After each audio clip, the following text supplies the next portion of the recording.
નમસ્કાર શિક્ષક મિત્રો, સંદીપ પટેલ સર એજ્યુકેશન ચેનલમાં આપનું હાર્દિક સ્વાગત છે। ગુજરાત રાજ્યની અંદર ઓનલાઈન જિલ્લા ફેરબદલી એટલે કે શિક્ષકનું ટ્રાન્સફર કેવી રીતના કરવું તેની સંપૂર્ણ સમજ આપણે આ વિડીયોની અંદર જોઈશું। તો સૌપ્રથમ ગૂગલ ક્રોમની અંદર ડીપીઈ ગુજરાત સર્ચ મારવાનું, ડીપીઈ ગુજરાત લિંક ઉપર ક્લિક કરી તો સૌપ્રથમ તેની અંદર ડિસ્ટ્રિક્ટ ટ્રાન્સફર તેના પર ક્લિક કરી અને સૌપ્રથમ તો આપણે ન્યૂ રજિસ્ટ્રેશન ઉપર ક્લિક કરવાનું છે, ન્યૂ કેન્ડિડેટ રજિસ્ટ્રેશન ઉપર। તો એની અંદર સૌપ્રથમ તો તમારે આની અંદર પહેલા પ્રથમ નામ લખવાનું, નામ લખ્યા પછી માતા કે પિતા એટલે કે પિતાનું નામ લખવાનું। એ લખ્યા પછી અહીંયા સ્ટેપ બાય સ્ટેપની હાઇલાઇટ કરેલી છે, કારણ કે આ નામ ડિક્લેર ના થાય એના માટે મેં તે હાઇલાઇટ કરેલું છે। તો એ રીતે અહીંયા માતા પિતાનું નામ લખવાનું, એના પછી અટક ઓપ્શન આપી, અટકની અંદર અટક લખવાનું। પહેલાં તો રજિસ્ટ્રેશન કરવાની છે આ બધી પ્રોસેસ માટે। ઈમેલ આઈડી, આપણું જે ઈમેલ આઈડી હોય ઈમેલ આઈડી લખવાનું। ઈમેલ આઈડી લખ્યા પછી તમારે આની અંદર પાસવર્ડ બનાવવાનો છે કે જે પાસવર્ડ તમારે યાદ રાખવાનો છે। તો અહીંયા સ્ટ્રોંગ પાસવર્ડ બનાવવાનો, જેની અંદર કેપ્ચા, કેપિટલ, @ આ તે ગમે તે યુઝ તમે કરી શકો એ રીતે તમારો પાસવર્ડ એ રીતે કન્ફર્મ પાસવર્ડ બનાવવાનો છે। તો જો અહીંયા હું પાસવર્ડ લખું છું શિક્ષક મિત્રો, જે તમને દેખાશે અને તમારે એ રીતે પાસવર્ડ બનાવવાનો છે, સ્ટ્રોંગ પાસવર્ડ। અને એના પછી નીચે ઓપ્શન આપે છે કે મોબાઈલ નંબર અને પાન કાર્ડ, આ બધી વિગતો તમારે નાખી તો આપણે પાન કાર્ડ પાસવર્ડ બનાવીએ। થોડી વાર લાગશે વિડીયોમાં, કેમ કે આ બધું ટાઈપ કરવામાં થોડો સમય લે છે।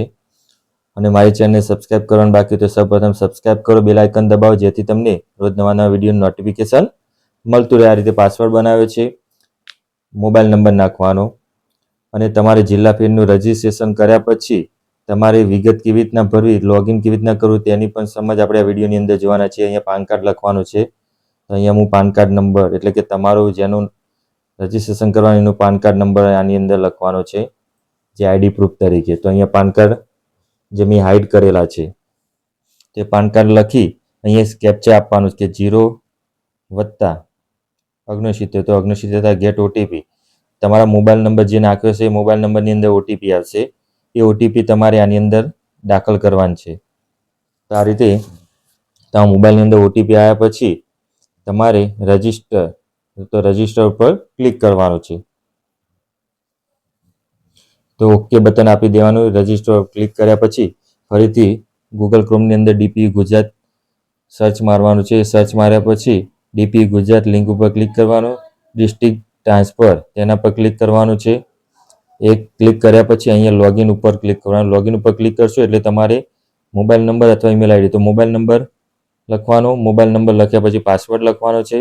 પાસવર્ડ લખ્યા પછી તમારે આની અંદર કેપ્ચા લખવાનો છે। તો કેપ્ચા પહેલાં આપણે પાસવર્ડ લખી દઈએ, જે આપણે બનાવ્યો છે સ્ટ્રોંગ પાસવર્ડ, એ પાસવર્ડ રજિસ્ટ્રેશન કર્યો છે તે આની અંદર લખવાનો છે।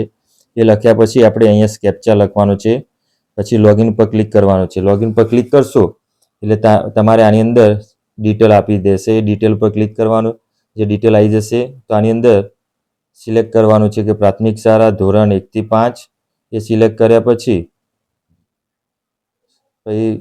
સ્ટાન્ડર્ડ લાયકાત, પછી અહીંયા પીટીસી હોય તો પીટીસી, બીએડ હોય તો બીએડ જે હોય એ, અહીંયા પછી જન્મ તારીખ, હું 1 થી 5માં નોકરી કરું છું એટલે હું પીટીસી લખીશ, તમે 6 થી 8માં તો 6 થી 8ને લખવાની। એ લખ્યા પછી એની અંદર નીચે ઓપ્શન આપ્યા છે, પહેલાં જન્મ તારીખ લખી દઈએ, મેં હાઇડ કરેલો છે મારો ડેટા। આ ડેટા ખાલી નમૂના પૂરતો છે, જે પછી આની અંદર તમે શિક્ષક હોય તો શિક્ષક, પછી જિલ્લા ફેર કરેલી છે, કયા જિલ્લામાં અરજી કરવા માગો છો, સોરી તો અહીંયા મેં ખેડા બતાવી દઉં છું। તમે જે જિલ્લામાં અરજી કરવા માગતા હોય, ઓનલાઈન જે જિલ્લામાં અરજી ખુલી હોય એ આની અંદર બતાવશે। પછી તમારે જે સ્કૂલની અંદર હાલની શાળાનો ડાયસ કોડ નાખવાનો છે, એ ડાયસ કોડ નાખશો એટલે ઓટોમેટિક શાળાનું નામ, તાલુકો, જિલ્લો બધું આવી જશે ઓટોમેટિક। ડાયસ કોડ નાખ્યા પછી તમારે અહીંયા સિલેક્ટ કરવાનું છે ગુજરાતી, તો હું ગુજરાતી માધ્યમમાં ભણાવું છું। અહીંયા તમારે ગામનું નામ લખવાનું છે, તો તમે જે ગામમાં નોકરી કરતા હોય ગામનું નામ લખવાનું છે। એ લખ્યા પછી અહીંયા આપણે ખાતામાં દાખલ તારીખ, તમારી ખાતામાં દાખલ તારીખ જે હોય એ તમારે ખાતામાં દાખલ તારીખ આની અંદરથી જોઈ અને વ્યવસ્થિત રીતે લખવાની છે। મહિનો, વર્ષ, તારીખ એ બધું સિલેક્ટ કરી એ ઓટોમેટિક અહીંયા આવી જશે. તો અહીંયા આવી ગઈ છે. અહીંયા પૂછવામાં આવે કે તમે જિલ્લા ફેર કરે છે, હા કે ના ઓપ્શન ક્લિક કરવાનું છે. અહીંયા તમારે એ બેમાંથી તો જિલ્લા ફેર કર્યું હોય તો ના કર્યું હોય તો અહીંયા સિન્યુરિટી આવી જશે. તમે સિન્યુરિટી જે કે અગ્રતામાં આવતા હોય અહીંયા ટર્મ કન્ડિશન પર ક્લિક કરી અને સેવ બટન પર ક્લિક કરવાનું છે. તો આ રીતે તમે સેવ બટન પર ક્લિક કરશો એટલે તમને અહીંયા એપ્લિકેશન સક્સેસફુલ આવી જશે. અહીંયા તમારે ફોટો અને સિગ્નેચર અપલોડ કરવાનો છે. તો આ રીતે તમારે ચોઇસ ફિલિંગમાં જઈ ફાઇલની અંદર તમારે ફોટો ને બધું જે અપલોડ કરવાનું આ નમૂના પૂરતું છે. આમાં કોઈ ફોટો મેં ગમે તે ડેટા અપલોડ કરેલો છે તો અહીંયા તમારે અપલોડ કરી દેવાનો છે. અહીંયા અપલોડ એક્શન ઉપર ક્લિક કરવાનું છે. એ રીતે તમારે સિગ્નેચર અપલોડ કરવાની છે. તો અહીંયા સિગ્નેચર હશે, સિગ્નેચર આપણે આની અંદર અપલોડ કરવાની છે. અપલોડ કર્યા પછી તમારે આની અંદર ઓકે બટન આપી સેવ બટન પર ક્લિક કરવાનું છે. સેવ બટન પર ક્લિક કરશો એટલે તમારે અહીંયા બધો ડેટા આવી જશે અને અહીંયા ટર્મ કન્ડિશન ઉપર ક્લિક કરી અને ફાઇનલ સબમિટ આ રીતે આપવાનું છે.